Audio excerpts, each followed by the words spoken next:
ಒಂದು ಸಸ್ಪೆಂಡ್ ಆಗಿರೋ police officer, ಒಂದು ರಾತ್ರಿ ನಡೆದ ಕ್ರೈಮ್, ಮತ್ತೆ ಶುರುವಾಗೋ ಇನ್ವೆಸ್ಟಿಗೇಷನ್. ಜಿಯೋ ಹಾಟ್‌ಸ್ಟಾರ್ನಲ್ಲಿ ಸದ್ದು ಮಾಡ್ತಿರೋ Vikram on duty web series. ಈ ಸೀರೀಸ್ನ ಕತೆ ಶುರುವಾಗೋದು ಬೆಳಗಿನ ಜಾವ 3:30ಗೆ ಬಸ್ ನಿಲ್ದಾಣದಲ್ಲಿ ನಡೆಯುವ ಒಂದು ಇನ್ಸಿಡೆಂಟ್ನಿಂದ. ಐಟಿ ಕಂಪನಿಯಲ್ಲಿ ಕೆಲಸ ಮಾಡುವ ಒಬ್ಬ ಯುವತಿಯ ಮೇಲೆ ಅನ್ಯಾಯದ ದೌರ್ಜನ್ಯ ನಡೆಯುತ್ತದೆ.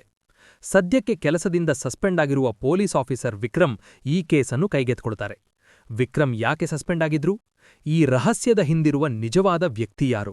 ವಿಕ್ರಮ್ ತನ್ನ ತಂಡದ ಜೊತೆ ಸೇರಿ ಅಪರಾಧಿಯನ್ನು ಹೇಗೆ ಪತ್ತೆ ಹಚ್ತಾರೆ ಅನ್ನೋದೇ ಈ 4 ಎಪಿಸೋಡ್ಗಳ ಕಥೆ. ಪ್ಲಸ್ ಪಾಯಿಂಟ್ಸ್: ಪ್ರತಿ ಎಪಿಸೋಡ್ ಕೇವಲ 20ರಿಂದ 25 ನಿಮಿಷ ಇರೋದ್ರಿಂದ ಸೀರೀಸ್ ತುಂಬಾ ವೇಗವಾಗಿ ಸಾಗುತ್ತೆ. ವಿಕ್ರಮ್ ಪಾತ್ರದಲ್ಲಿ ನಟಿಸಿದವರ ಸ್ಕ್ರೀನ್ ಪ್ರೆಸೆನ್ಸ್ ಮತ್ತು ನಟನೆ ಕೇಸ್ಗೆ ತಕ್ಕ ಹಾಗೆ ಚೆನ್ನಾಗಿದೆ. ಕ್ರೈಮ್ ಥ್ರಿಲ್ಲರ್ ಆದರೂ ಇದನ್ನು ಕುಟುಂಬದ ಜೊತೆ ಕುಳಿತು ನೋಡುವಂತೆ ಹದವಾಗಿ ತೋರಿಸಿದ್ದಾರೆ. ಮೈನಸ್ ಪಾಯಿಂಟ್ಸ್: ನಾವು ಈಗಾಗಲೇ ಸಾಕಷ್ಟು ಸಿನಿಮಾಗಳಲ್ಲಿ ನೋಡಿರೋ ಅದೇ ರುಟೀನ್ ಕ್ರೈಮ್ ಮತ್ತು ರಿವೆಂಜ್ ಕತೆ ಇಲ್ಲೂ ಇದೆ. ಒಬ್ಬ ಥ್ರಿಲ್ಲರ್ ಅಭಿಮಾನಿಗೆ ಬೇಕಾದಂತಹ ದೊಡ್ಡ ಮಟ್ಟದ ಟ್ವಿಸ್ಟ್ ಅಥವಾ ಸರ್ಪ್ರೈಸ್ಗಳು ಇದರಲ್ಲಿ ಅಷ್ಟಾಗಿ ಕಾಣಿಸೋದಿಲ್ಲ. ಸೀರಿಯಸ್ ಕೇಸ್ ನಡುವೆ ಕೆಲವು ಕಡೆ ಕಾಮಿಡಿ ತರೋಕೆ ಪ್ರಯತ್ನಪಟ್ಟಿರೋದು ಕಥೆಯ ಗಂಭೀರತೆಯನ್ನು ಸ್ವಲ್ಪ ಕಡಿಮೆ ಮಾಡಿದೆ. ಸಿಂಪಲ್ ಆಗಿರೋ ಇನ್ವೆಸ್ಟಿಗೇಷನ್ ಥ್ರಿಲ್ಲರ್ ನೋಡ್ಬೇಕು ಅನ್ಕೊಂಡಿದ್ರೆ ಈ ಸೀರೀಸ್ ಟ್ರೈ ಮಾಡಬಹುದು.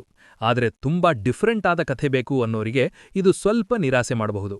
ನಿಮ್ಗೆ ಈ ವಿಡಿಯೋ ಇಷ್ಟ ಆಗಿದ್ರೆ ದಯವಿಟ್ಟು ಲೈಕ್ ಮಾಡಿ. ನೀವು ಈಗಾಗಲೇ ಈ ಸೀರೀಸ್ ನೋಡಿದ್ರೆ ನಿಮ್ಗೆ ಹೇಗನ್ನಿಸ್ತು ಅಂತ ಕಮೆಂಟ್ನಲ್ಲಿ ತಿಳಿಸಿ. ಇನ್ನೂ ಹೆಚ್ಚಿನ ರಿವ್ಯೂಗಳಿಗಾಗಿ ನಮ್ಮ ಚಾನಲ್ಗೆ ಸಬ್ಸ್ಕ್ರೈಬ್ ಆಗಿ. ಧನ್ಯವಾದಗಳು.